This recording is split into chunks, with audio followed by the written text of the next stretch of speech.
Hello everyone. आपण प्रत्येक पार्टमध्ये एक वेगळ्या समाजसुधारक घेऊन येण्याचा प्रयत्न करत आहे. तर आज आहे आपला पार्ट दुसरा. यामध्ये गणेश वासुदेव जोशी बघत आहे. आता आपल्याला वाटेल की एवढी सफिशियंट माहिती गरजेची आहे का? आता मला सांगा, एवढे सारे समाजसुधारक आहे, त्या तुम्हाला एकाच समाजसुधारकावर प्रश्न थोडी विचारणार आहे. एखादा समाजसुधारक विचारेल. मग एवढी सारी माहिती एकाच समाजसुधारकाची कलेक्शन करून जासाल तर बाकीचे समाजसुधारक सुटतील. म्हणजे जेवढी माहिती आपल्याला अप्पा आत्मरे सरांनी दिली तेवढीच माहिती सफिशियंट असेल आणि तेवढीच माहिती लक्षात ठेवायची प्रत्येक समाजसुधारकाची. म्हणून स्टार्ट करूया आपण दुसरे समाजसुधारक आपले गणेश वासुदेव जोशी. बघा, व्हिडिओ लास्टपर्यंत बघा आणि लास्टला क्वेश्चन पण अटेम्प्ट करावं लागते. जर क्वेश्चन अटेम्प्ट केले नाही तर हा व्हिडिओ बघून काही अर्थ नाही. गणेश वासुदेव जोशी 9 एप्रिल 1828 सातारा यांचा जन्म झालेला आहे. नोकरीनिमित्त पुण्यात आले आणि पुण्यामध्ये त्यांनी वकिलीचा व्यवसाय सुरू केला. पुण्यात आले आणि पुण्यामध्ये वकिलीचा व्यवसाय सुरू केला. बघा, वासुदेव बळवंत फडके यांचे वकीलपत्र कोणीच घेत नव्हते. आणि सरकारने दबाव आणला होता की वासुदेव बळवंत फडके यांचे वकीलपत्र घ्यायचे नाही, कारण की ते इंग्रजांविरुद्ध लढत होते, स्वतःच्या हक्कासाठी लढत होते. पण तरी वासुदेव फडके यांचे वकीलपत्र स्वतः गणेश वासुदेव जोशी यांनी घेतले, कारण की ते वकील होते. आता भारतात राष्ट्रीय सभेच्या स्थापनेपूर्वी कोणतीही अशी संस्था नव्हती जी सनदशीर मार्गामध्ये काम करायची, पण एक संस्था होती, सार्वजनिक सभा. ही सार्वजनिक सभा यांची आचार्याची श्रीमंत श्रीनिवासराव पंत प्रतिनिधी यांच्या अध्यक्षतेखाली 2 एप्रिल 1870 मध्ये स्थापना झाली. आणि ही सभा राष्ट्रीय सभेच्या स्थापनेपूर्वी पुण्यामध्ये लोकांची सर्व काही गाऱ्हाणी सनदशीर मार्गाने सरकारसमोर मांडत होती. सार्वजनिक सभा 2 एप्रिल 1870 मध्ये स्थापना. तिचे राव पंत हे प्रतिनिधी यांचे अध्यक्ष होते. या स्थापनेमध्ये पण गणेश वासुदेव जोशी यांचा सहभाग आहे. तर पत्नी सरस्वतीबाई जोशी 1871 साली स्त्री विचारवंती ही संस्था त्यांच्या पत्नीने स्थापन केली. हे प्रश्न आलेला आहे. 1871 मध्ये स्त्री विचारवंती ही संस्था पंडित सरस्वतीबाई जोशी, गणेश वासुदेव जोशी यांच्या पत्नी. 1877 राजदरबार भरला होता आणि त्या भरलेल्या राजदरबारामध्ये स्वतःच्या हाताने विणलेला काय पोशाख वेश करून ते गेले होते आणि तेथे डिक्लेरेशन ऑफ राईट्स हे मानपत्राचे वाचन त्यांनी केले. सभेमार्फत जनतेच्या अडचणी समाजातून सरकारपर्यंत पोहोचवण्याचे कार्य काकांनी केले होते. कोणती सभा? सार्वजनिक सभा. 2 एप्रिल 1870 लक्षात असू द्या. 1876 ते 77 मधील दुष्काळ, या दुष्काळाचा फटका महाराष्ट्राला बसला आणि महाराष्ट्रातील शेतकऱ्यांना सरकारकडून मदत मिळवून द्यावी हे महत्त्वाचं काम गणेश वासुदेव जोशी यांनी केलं. स्वतः हाताने विणलेला खादीचा वेश परिधान करून राजदरबारात गेले 1877 मध्ये आणि गणेश वासुदेव जोशी तिथे उपस्थित राहिले.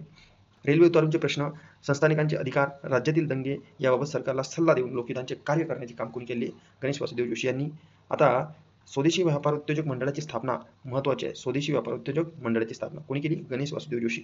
आणि 25 जुलै 1880 मध्ये या महाराष्ट्रातील चांगल्या समाजसुधारकाचा काय अंत झाला. तर लक्षात असू द्या, एवढी माहिती गणेश वासुदेव जोशी यांच्यावर सफिशियंट आहे. जर तुम्हाला एक्स्ट्रा कलेक्शन करायची असेल, पीएचडी करायची असेल, तुम्ही करू शकता मित्रांनो. तर बघा, टॉपिकवर आपल्याला प्रश्न सोडावा लागते आपल्याला. आता गणेश वासुदेव जोशी यांचा सराव एमसीक्यू. गणेश वासुदेव जोशी यांचा जन्म कधी झाला? 9 एप्रिल 1828. वाटते आपल्याला सोपं, पण एक्झाममध्ये हे पण विसरून जातो. म्हणून प्रॅक्टिस करणं महत्त्वाचे आहे. ते तुम्हाला अनुभवच असेल. ज्यांना माहीत आहे ते सिम्पली त्या क्वेश्चन सॉल्व्ह करणार. ज्यांना माहिती आहे ते प्रॅक्टिस करणारच. गणेश वासुदेव जोशी यांचा जन्म कोणत्या ठिकाणी झाला? कुठे? साताऱ्यामध्ये त्यांचा जन्म झाला. गणेश वासुदेव जोशी नोकरीनिमित्त कोणत्या शहरात आले? पुण्यामध्ये. वकिली सुरू केली त्यांनी.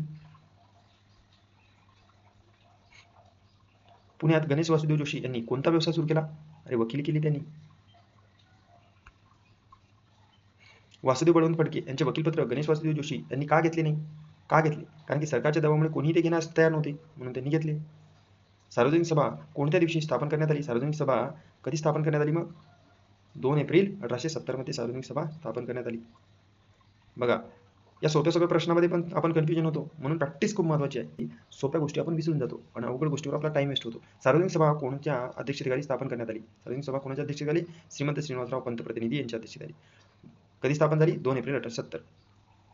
गणेश वासुदेव जोशी यांच्या पत्नीचे नाव काय होते? सरस्वतीबाई जोशी. आणि स्त्री विचारवंती त्यांनी काय संस्था स्थापन केली? 1871 मध्ये सरस्वतीबाई जोशी यांनी कोणती संस्था स्थापन केली?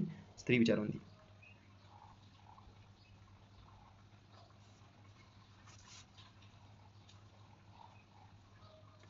पुढे बघा, गणेश वासुदेव जोशी 1877 साली कोणत्या दरबारात उपस्थित होते? तर दिल्ली दरबार, राज दरबारामध्ये. कधी? 1877 राज दरबार. गणेश वासुदेव जोशी यांनी कोणाच्या मानपत्राचे वाचन केले? कोणाच्या मानपत्राचे वाचन केले त्यांनी? तर डिक्लेरेशन ऑफ राईट या मानपत्राचे काय वाचन केले.